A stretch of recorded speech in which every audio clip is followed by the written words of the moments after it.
Isang magandang araw po mga kababayan, mga kabutenyo.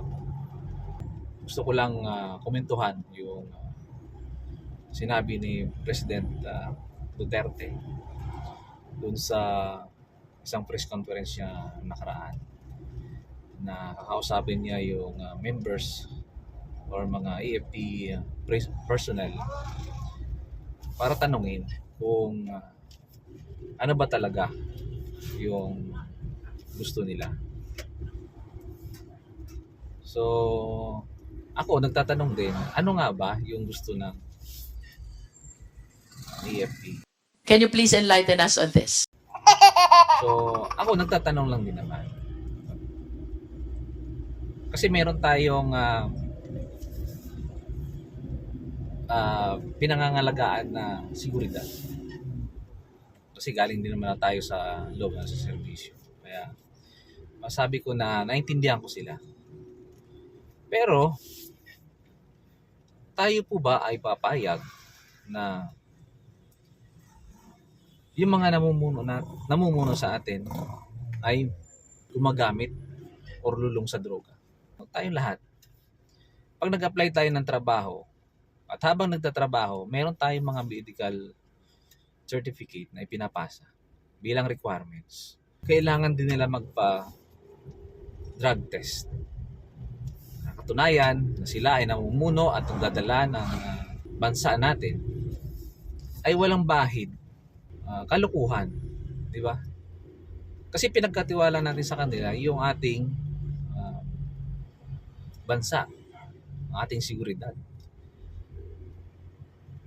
Yung ating pambansang seguridad ay pangangalagaan ng ating AFP at PNP. Tanong ko lang, mga sir at ma'am, hindi po ba ang paggamit ng droga, mas lalo sa mga officials natin, ay banta rin sa pambansang seguridad? Dahil siyempre, pag ang namumuno sa atin ay lango at nagamit ng droga, anong sa tingin nyo ang mangyayari? Can you please enlighten us on this? Punto. Pangalawa, ipagkakatiwala po ba natin ang kinabukasan ng mga anak natin sa mga taong gumagamit ng droga na alam natin ay ehemplo o tinitingala ng mga kabataan at ng mga susunod na henerasyon? So ano ang sasabihin ng mga kabataan? Sila ngang namumuno, gumagamit. Kami pa kaya? Yun yung pangalawa. No? Pangatlo, based din doon sa sinabi ni Chief PNP na yung mga adik ay hindi naman talaga adik. Magamit lang sila para mapahaba yung oras nila sa trabaho. Alam nyo, parang ang sarap murahin na. I-justify mo yung maling ginagawa nila para sabihin na okay lang gumamit ng droga. Parang kagaguhan na kayo nasa PNP, nasa nagpapatupad ng batas, hinuhuli nyo yung mga gumagamit ng droga na maliliit. Pero pagdating doon sa mga opisyales na involved sa drugs, i-justify nyo ng ganyan. That's sarap magmura, no? Pero iiwasan natin yan kasi hindi naman talaga ako mahilig magmura. So, pagkakatiwala natin yung kinabukasan ng mga anak natin sa mga drug addict o sa mga namumuno sa atin na involved sa drugs. So kung sasabihin nyo na hindi naman sigurado na yung sinasabi ni President Rodrigo Duterte ay addict yung ating presidente, kayo na po mismo, di ba? Sabi niya, kayo na po mismo magsabi sa Pangulo na magpa-drug test para malaman natin ang totoo. Di ba po? Kasi kung ganyan kayo, sasabihin nyo sa amin na kayo ay or dinilipansahan nyo ang konstitusyon, papaano na lang kami mga mamamayan? Ibig sabihin, para lang sa mga leader, yung batas na sinasabi nyo. Tandaan nyo po, nag-oath po lahat ng mga nanunungkulan na pangalagaan ang seguridad ng ating bansa. Mas lalo-lalo na yung ating mga mamamayan. E paano nyo po pangalagaan ang seguridad ng bansa natin kung ang mismong mga namumuno sa atin ay mga lumalabag sa batas? Kayo po,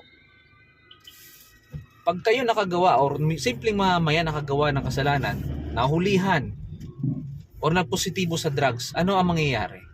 Kulong. Diba? So dapat maging patas tayo dito.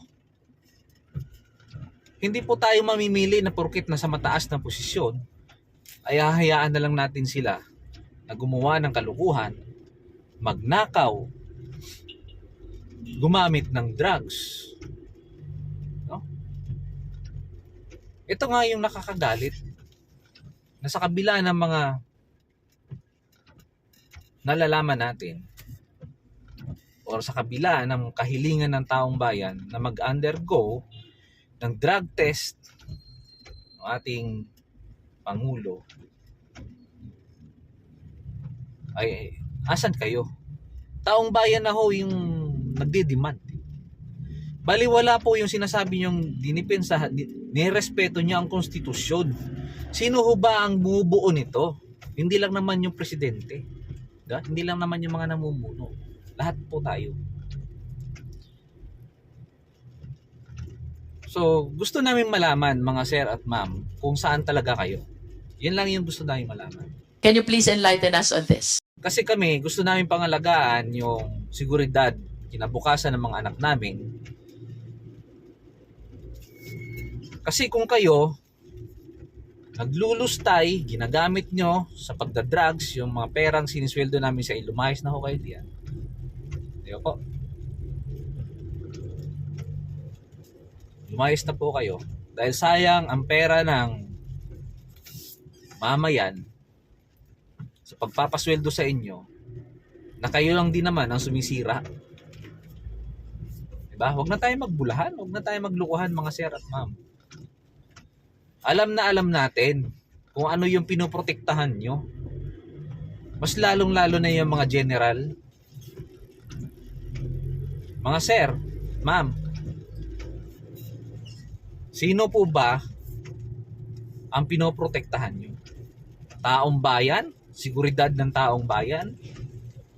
Kapakanan ng taong bayan o kapakanan at seguridad ng mga ilang politiko na gumagamit po sa inyo? Yun lang po ang aming hinaing, yung aming katanungan. Sana po masagot ninyo. Mga kakilala ko, mga kaibigan ko na mga nasa serbisyo, mga sir, alam ko, nagtitimpilan din kayo, ilan sa inyo. O ilan sa inyo, takot magsalita. Pero hanggang kailan po? No? Ano po ba ang mandato ninyo? Ang karamihan sa mga classmate ko, alam ko naman, yung iba, per sergeant na, may boses na ho kayo, sir, mga ma'am. May boses na ho kayo na magtanong sa inyong mga opisyal. Na tama pa ba itong nangyayari? Tama pa ba na hindi kayo magsasalita? Hindi kayo magtatanong? Na okay lang sa ating mga mambabatas? Na involved sa drugs? Okay lang na pinagbibintangan yung Pangulo natin na drug addict? Okay lang po ba sa inyo yun? Tatanong lang po. Can you please enlighten us on this? Kasi kung sasabihin nyo sa amin, poprotektahan namin ang mga halal ng taong bayan para mamuno, ay hindi nga ho eh. Kami na nga yung nagtatanong. Kami na nga yung naglilinaw. Kami na nga po ang nagdi-demand. At nagsasabi na kayo po ay sumailalim sa drug test. Yun lang po, para malaman natin. Para tayo ay pare-parehas po tayong kampante na ligtas yung bansa natin mula sa mga masasamang loob. Alam naman natin epekto ng drugs, di ba po? Yun lang po yung aking tanong. Kayo po, kung kayo ay gusto nyo manilbihan sa gobyerno na alam nyo naman may ginagawang mali, ay di, okay lang. Sabi nga ni Presidente Duterte, ay okay, papalakpakan natin yan. No? Pero sa bandang huli, tayo din po ang kawawa. Tayo din po ang maapektuhan pag kayong mga tao ay makita na lang natin dyan naglalakad na wala sa katinuan at wala ng habas na gumawa ng kalukuhan at kasamaan. Diba? Actually, hindi po ako nagsasalita. Tahimik lang po ako. Nag-observe lang po ako. Pa-comment sa mga nakikita kong post. Yun din yung tanong ko na bakit pag ordinaryong tao ang sinasabihan na drug test result, diba? Nagko-comply tayo. Pero bakit yung mga namumuno sa atin, mula kapitan hanggang presidente, bakit hindi natin i-require magpa-drug test? Para sigurado tayo na lahat ng mga namumuno sa atin ay may katinuan, pag-iisip na hindi bangag dahil sa tama ng droga. Di ba po? Nasa sa inyo kung gusto nyong manilbihan sa isang leader, sa isang tao na gumagamit ng droga. Kasi sa amin, gusto namin pangalagaan ang seguridad ng aming pamilya. Yun lang po. Wala nang iba. Kaya tayo nagtatrabaho, kaya tayo nagsusumika para sa pamilya. Pero ano pa yung silbi ng paghahanap buhay natin para sa pamilya kung nasira na ng droga? Di ba po? Nakakagalit lang. Kasi yung mga taong gusto magtrabaho, gustong magserbisyo, ayun pa yung pinupukol ng kung ano-anong mga kabalastugan. So, yun lang po, mga kabutenyo. Naglabas na ako ng hinaing. Kasi hindi ho tama. Hindi ho tama. Na tayo ay palagi na lang ba tayo magtitimpi, magpasensya, idadaan sa ayuda, diba? Ginagawa tayong pulubi. Kailangan natin trabaho, kailangan natin hanap buhay para masabi natin sa sarili natin na proud ako dahil nagtrabaho ako para sa pamilya. Ito ang naabot ko, di ba? Wala ho yung mayaman sa pagtanggap ng ayuda. Ito lang, ang yung mayaman po yung nagbibigay ng ayuda. Alam niyo na kung sino. So, AFP, BNP, mga sir at ma'am, tanungin nyo po, sarili nyo, kung para kanino ba talaga kayo? Para sa tao? Para sa mamamayang Pilipino? O sa ilang tao lang? Nabulok ang pamamalakad sa bansa. Can you please enlighten us on this? So, yun lang po. Happy Sunday po sa lahat, mga kabutenyo at mga kababayan. Salamat po.